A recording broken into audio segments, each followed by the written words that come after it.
Hi കൂട്ടുകാരെ, പുതിയൊരു വീഡിയോയിലേക്ക് എല്ലാവർക്കും സ്വാഗതം. അങ്ങനെ സുശീലയുടെ മനസ്സമാധാനം പോവുകയാണ് കേട്ടോ.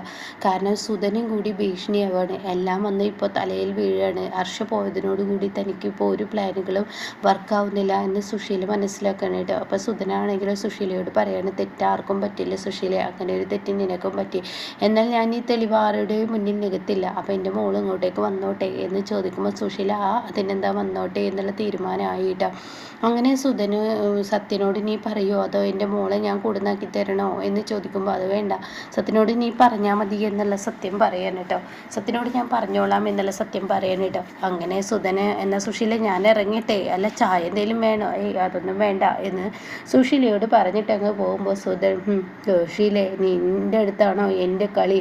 നീ എവിടം വരെ പോകുമെന്ന് അറിയാൻ വേണ്ടി തന്നെയാണ് ഞാനും ഇരിക്കുന്നത്. എൻ്റെ മകളെ നീ പൂട്ടുകയാണെങ്കിൽ നിന്നെയും ഞാൻ പൂട്ടും എന്ന് സുധൻ മനസ്സുകൊണ്ട് പറഞ്ഞു പോകുമ്പോൾ സുശീലയാണെങ്കിൽ ഞാഞ്ഞൂളുകളൊക്കെ തലപൊക്കി തുടങ്ങി. ഈശ്വര, ഇത് എന്തൊരു ദുർവിധിയാണ്, എല്ലാം തലക്കിട്ടടിക്കുകയാണല്ലോ, എൻ്റെതൊന്നും ഇപ്പോൾ വിജയിക്കുന്നില്ലല്ലോ, പരാജയത്തിലോട്ടാണല്ലോ താൻ പോകുന്നത് എന്ന് ഇങ്ങനെ മനസ്സുകൊണ്ട് ഇങ്ങനെ സുശീല ചിന്തിക്കുകയാണ് കേട്ടോ. പിന്നീടാണെങ്കിലും ഇതങ്ങനെ വിട്ടാൽ ശരിയാവില്ല. സച്ചി സാറിൻ്റെ മകൻ ഗോകുല്, അവനെ ചെന്നൊന്ന് കാണുന്നത് നല്ലതാണ്, അവന് കണക്കിന് കൊടുക്കുന്നത് നല്ലതാണ് എന്ന് സുശീലയുടെ മനസ്സിൽ തോന്നാൻ കേട്ടോ.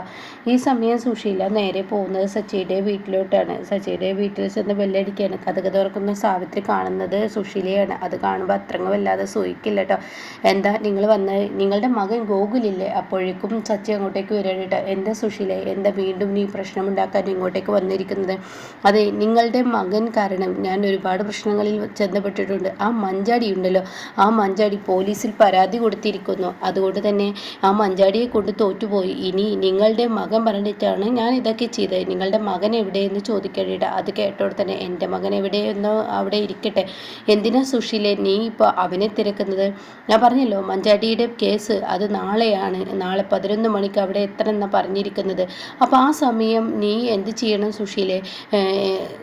സുശീല പറയണേ, നിങ്ങളുടെ മകൻ അവിടെ എത്തുമോ അതോ നിങ്ങളുടെ മകൻ അവിടെ നിന്ന് മുങ്ങുമോ എന്ന് ചോദിക്കുമ്പോൾ ഉടൻ തന്നെ സുശീല പറയണം തീർച്ചയായും അവിടെ. സുശീലയോട് സച്ചി പറയണേ, എൻ്റെ മകൻ അവിടെ എത്തിയിരിക്കും. അത് നിങ്ങൾ പറയുന്ന വാക്കല്ലേ, നിങ്ങളുടെ മകൻ ഒരിക്കലും അവിടെ എത്തില്ല, അവിടെ നിന്ന് മുങ്ങത്തുള്ളൂ എന്നുള്ള സത്യം വെളിപ്പെടുത്തുമ്പോൾ ഉടൻ തന്നെ സുശീലയോട് പറയണേ, എൻ്റെ വാക്കാണ്, എൻ്റെ മകൻ ഞാൻ പറയുന്നതിനനുസരിച്ച് നാളെ പോലീസ് സ്റ്റേഷനിൽ ഉണ്ടാവും സുശീല.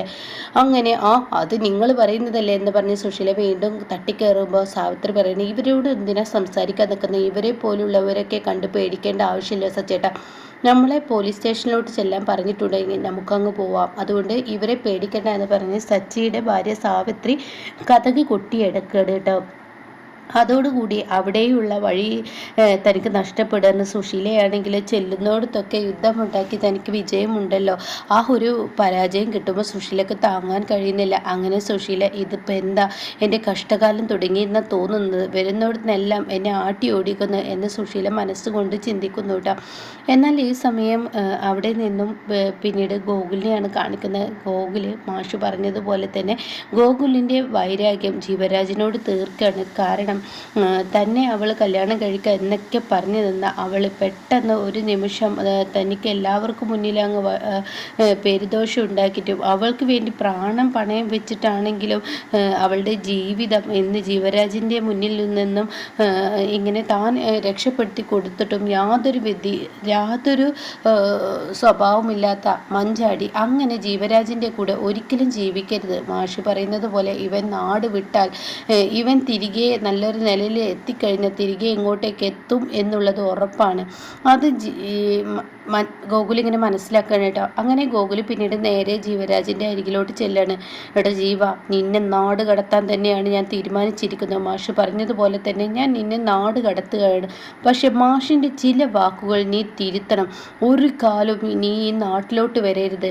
അത് കേൾക്കുന്ന ജീവൻ പറയാണ്, മാഷിനോട് പറഞ്ഞത് നല്ല നിലയ്ക്ക് എത്തിക്കഴിഞ്ഞാൽ തീർച്ചയായും നാട്ടിലോട്ടൊക്കെ വരാം, മഞ്ചാടിക്ക് ഒറ്റയ്ക്ക് നിൽക്കാനുള്ള ആ ഒരു ഇതും ആയിക്കഴിഞ്ഞാൽ എന്ന് പറഞ്ഞുകൊണ്ടതിനെ ഗോകുൽ പറയണ, ഇല്ല പാടില്ല, നീ ഈ നാട്ടിലോട്ട് വരാൻ പാടില്ല. അതെന്തിനാ, നിനക്ക് മഞ്ചാടിയെ കല്യാണം കഴിക്കാനാണോ എന്ന് ജീവൻ പറയുമ്പോൾ ഇങ്ങനെ ഇരിക്കുന്ന സമയത്തും നീ എന്നോട് ഏറ്റുമുട്ടുന്നോ? എനിക്ക് ആ പീറപ്പെണ്ണിനെയൊന്നും വേണ്ട, അത് ആരോ കെട്ടിക്കോട്ടെ, പക്ഷെ അവളും നീയുമായി ഒന്നിക്കുന്നതിൽ എനിക്ക് യാതൊരുവിധ യോജിപ്പുമില്ല. കാരണം നീ എന്ന വ്യക്തി കൊണ്ട്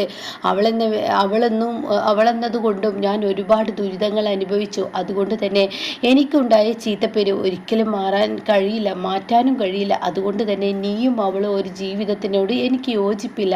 നീ നാട് വിട്ടോളണം. പക്ഷെ തിരിച്ച് ഈ നാട്ടിലോട്ട് വന്നു കഴിഞ്ഞാൽ തീർച്ചയായും നിനക്ക് കിട്ടും ജീവ. ഈ ഗോകുലിൻ്റെ സ്വഭാവം എന്തെന്ന് അറിയും ജീവ എന്നൊക്കെ പറഞ്ഞ് കൊല്ലിക്ക് പിടിച്ചിങ്ങനെ പിരിക്കുന്നുണ്ട് കേട്ടോ. എന്നാൽ ഈ സമയം ഇന്ദ്രൻ സത്യനോട് പറയാണ്, അമ്മയെ പോലീസ് സ്റ്റേഷനിലോട്ട് വിളിപ്പിച്ചിട്ടുണ്ട്. അത് കേട്ട ഉടനെ സത്യൻ, ഞാൻ പറഞ്ഞില്ലേ ഇന്ദ്രേട്ട, പ്രതിഭ പറഞ്ഞതിൽ എന്തൊക്കെയോ സത്യങ്ങളുണ്ട്. അത് കേട്ട ഉടനെ ഇന്ദ്രൻ പറയാണ്, പ്രതിഭ പറഞ്ഞതിൽ സത്യം തന്നെയാണ്. അമ്മ മഞ്ചാടിയുടെ വിവാഹം മുടക്കാൻ വേണ്ടി അഭിനയിച്ചതാണ് ഹാർട്ട് അറ്റാക്ക് എന്ന് പറയുമ്പോൾ, ഇന്ദ്രേട്ട ഇതൊക്കെ അറിഞ്ഞിട്ടും ഇന്ദ്രേട്ടൻ എന്തിനാണ് അമ്മക്കൊപ്പം നിൽക്കുന്നത്? അത് കേട്ട ഉടനെ, എടാ നമ്മുടെ അമ്മയായി പോയില്ലേ, അഭിനയിച്ചു എന്നുള്ളത് സത്യം തന്നെയാണ്. പക്ഷേ എന്ന് പറയുമ്പോഴേക്കും സത്യം പറയണ, അല്ല ഇനിയിപ്പോൾ ആ ജീവനെ അമ്മ കൊന്നു കാലിൽ തള്ളിയതാണോ? എടാ നീ ഇങ്ങനെയൊന്നും പറയരുത്. അല്ല, അമ്മയുടെ ലക്ഷ്യം പണമാണ്. പണത്തിന് വേണ്ടി അമ്മ ഏത് വഴിയും തിരഞ്ഞെടുക്കും. അതുകൊണ്ട് തന്നെ എന്ന് പറയുമ്പോൾ, എടാ ഇത് നമ്മുടെ അമ്മയാണ്. അമ്മക്ക് എന്തെങ്കിലും സംഭവിച്ചു കഴിഞ്ഞാൽ തീർച്ചയായും നമുക്കാണ് അതിൻ്റെ ചീത്തപ്പേര്. അതൊക്കെ ആയിക്കോട്ടെ, ചീത്തപ്പേര് നമുക്കായിക്കോട്ടെ എന്ന് ഇന്ദ്രേട്ടൻ പറഞ്ഞ് അമ്മയുടെ പല തെറ്റുകളും അമ്മക്കൊപ്പം നിന്ന് ചെയ്തിട്ട് ഇന്ന് എന്താണ് അനുഭവിച്ചു കൊണ്ടിരിക്കുന്നത്? ഇതിലേറെ ചീത്തപ്പേര് എന്ത് കേൾക്കാൻ? അവിടെ ഇവിടെ ആളുകൾ മുറുമുറുപ്പ് തുടങ്ങിയിരിക്കുന്നു. എല്ലാവർക്കും അറിയാം അമ്മയുടെ അഭിനയമായിരുന്ന ഹാർട്ട് അറ്റാക്ക് ആയിരുന്നെന്ന്. ഞങ്ങളുടെ ഇടയിലൊക്കെ അത് സംശയം തോന്നിയതാണ്. എന്തായാലും ഇന്ദ്രേട്ടൻ ഇനിയും അമ്മക്കൊപ്പം നിൽക്കാനാണ് ഇന്ദ്രേട്ടൻ തീരുമാനിച്ചതെങ്കിൽ ഇനി ഇന്ദ്രേട്ടൻ അമ്മക്ക് കിട്ടിയ ഒരു പാഠം പോലെ എന്തെങ്കിലും കിട്ടുമ്പോൾ പഠിച്ചോളും എന്നും പറഞ്ഞ് സത്യനെ അവിടെ നിന്നും പോവാണ് കേട്ടോ. ഇതേ സമയം സുശീല വന്ന് സത്യനോട് പറയാണ്, സത്യ നിന്റെ ഭാര്യ പ്രതിഭയെ ഇങ്ങോട്ടേക്ക് കൂട്ടിക്കൊണ്ടുവന്നേക്ക്. അത് കേട്ട ഉടനെ തന്നെ സത്യം ചോദിക്കുകയാണ്, എന്തിന്? എൻ്റെ കുഞ്ഞിനെ കളയാൻ വേണ്ടി പറയാനാണോ? അല്ലടാ, നിന്റെ കുഞ്ഞിനെ കളയാൻ പറഞ്ഞു എന്നുള്ളത് സത്യം തന്നെ. ജോത്സന്റെ വാക്കുകൾ കേട്ടു എനിക്ക് സങ്കടമായി. പക്ഷേ ഇപ്പോൾ ഇനിയിപ്പോൾ എന്തായാലും ആ ഒരു വാക്കിന് നിനക്ക് വിശ്വാസം ഇല്ലെങ്കിൽ അവളെ ഇങ്ങോട്ട് കൂട്ടിക്കൊണ്ടുവന്നേക്ക്. അത് കേട്ട ഉടനെ, അതെന്താ അമ്മേ? അമ്മ പ്രതിഭ പറഞ്ഞ വാക്കുകളിൽ തെളിവുണ്ടെങ്കിൽ മാത്രമല്ലേ പ്രതിഭയ്ക്ക് ഇവിടെ കയറാൻ പറ്റുള്ളൂ എന്നല്ലേ പറഞ്ഞത്? അപ്പം തെളിവുകൾ അമ്മയുടെ കയ്യിൽ കിട്ടിയോ? അതോ പ്രതിഭ എന്തെങ്കിലും കൊണ്ടുവരാമെന്ന് പറഞ്ഞോ? അതോ സുധനങ്ങൾ ഇവിടെ സംസാരിച്ചോ എന്നൊക്കെ ചോദിക്കുമ്പോൾ, നീ ഇങ്ങനെ വല്ലാതെ എന്നെ ഇങ്ങനെ കുത്തി ചോദിക്കണ്ട. ഞാൻ ഒരു കുഞ്ഞിൻ്റെ കാര്യം, ഒരു വീടിൻ്റെ കാര്യം, ഒരു ബുദ്ധിമുട്ടും വിഷമമൊന്നും ഒരു വീടിന് വരരുത്. ആ കുഞ്ഞ് കാരണം മതിയമ്മേ, എൻ്റെ കുഞ്ഞിനെ കുറിച്ച് ഇനി പറഞ്ഞു കഴിഞ്ഞാൽ ഞാനത് കേട്ട് നിൽക്കില്ല. എന്തായാലും നീ നിന്റെ ഭാര്യ അവിടെയല്ല നിർത്തേണ്ടത്, എവിടെയാണ് നിർത്തേണ്ടത്. അതുകൊണ്ട് നീ നിന്റെ ഭാര്യയെ ഇങ്ങോട്ടേക്ക് കൊണ്ടുവന്നേക്ക് എന്ന് പറയണേട്ടാ. അപ്പം സത്യന് കൂടുതൽ സംശയമാവാണ്. തീർച്ചയായും സുധനും ഈ ഒരു പ്രശ്നത്തിൽ അറിയാം എന്നുള്ള സത്യനും മനസ്സിലാവാണ് കേട്ടോ. അങ്ങനെ സത്യൻ സുധനോട് ചോദിക്കാനൊക്കെ പോകുന്നുണ്ട് കേട്ടോ.